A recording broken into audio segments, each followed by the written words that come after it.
Hello everybody, this is Tim again, here with another video, this time for review for Welcome to Derry episode 8.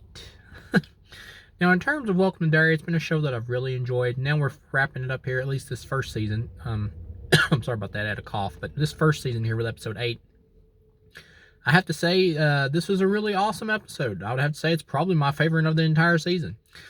Overall, in terms of a whole, I would give this show like a 4.5 out of a possible 5. I would say it was really great. It comes close to being a 5, but it's not quite there, but it's really close. This is better than It Chapter 2, but it's not as tight, I don't think, as It Chapter 1. I think It Chapter 1 is a little better, but this is close. But yeah, overall, I really enjoyed this. I thought it was really awesome. We get to the final episode here. The military's fucked everything up. Pennywise is trying to escape from the town so he can be out of the reach of Derry and go global. And he's like got him a bunch of snacks to take with him. We get to see like what a complete 100% like unfiltered Pennywise would be like being released on everybody. And he goes to the school and kills the principal in a pretty funny scene and like takes up all the kids in the gym or whatever, the younger kids, like pretty much hostage. He tells all the upperclassmen, the older ones, to basically go home, and he takes all the younger ones and pretty much puts them in like a mind control thing with the dead lights and has them all floating above this carriage that he's taking with him. I did laugh at one scene like a lot where Dick Halloran or whatever, the guy from The Shining, he uses his power and makes Pennywise hallucinate that he's like actually Bob Gray, and he like wakes up and he's like, I'm not Bob Gray. That was pretty damn funny. The way the general gets killed in here, James Remar's character, is he dies like an idiot because Pennywise has like been frozen by Dick Halloran, and then of course Pennywise is trying to fight to get unfrozen, and he eventually does, but James Remar like sees him like frozen down there and he wants to go check him out.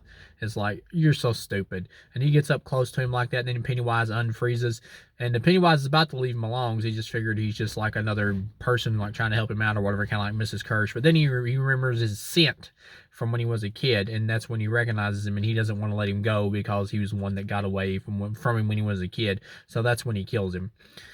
So yeah, he had that coming. He had to go. But yeah, the general gets taken out. And then the adults are like teamed up, including like the guy, the military dude who can like supposedly like feel no fear or whatever, yet he does feel fear for others. He just doesn't feel fear for himself.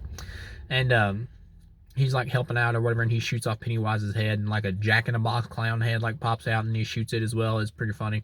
And then his head starts remorphing after he's like out of bullets, and he uses the deadlights on him. The kids are there, and they got the dagger, and this was pretty obvious that they were going to use the dagger to replace the piece of like the meteorite thing or whatever that it arrived in, so they could like seal him up. And they're going to try to like bury the piece or whatever so they can imprison it again in the town of Derry and put him to sleep for his 27 years or whatever. And they're trying to do it, but the dagger's like fighting back or whatever because it doesn't want to be removed too far from the town or from its spot where it originally was, which is kind of weird. Why is it doing that? I don't really know. It just kind of has a mind of its own, so yeah, whatever. But yeah, they're trying to put it in there, and this is a great moment when Richie's like ghost actually shows up, who died last episode, I believe. And he's like, he flips off Pennywise, and he runs over there and grabs it and helps him like push it in as Pennywise like turns into a giant bird, which I believe is alluded to in the book.